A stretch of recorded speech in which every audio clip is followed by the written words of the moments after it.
Nah, Pak Yudi lagi menikmati mie celor ya. Mie celor siap santap kita Yudi seperti ini. Bismillah. Wow, lemaknya.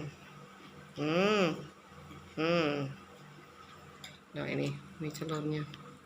Kuahnya kental ya. Tuh, rasanya lemaknya. Hmm.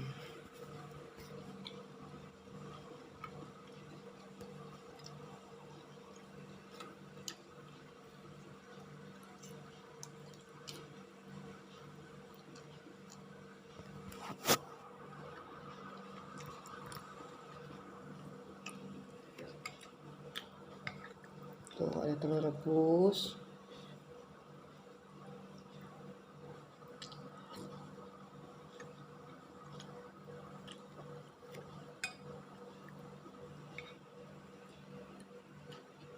Sedap mantap. Alhamdulillah. Alhamdulillah.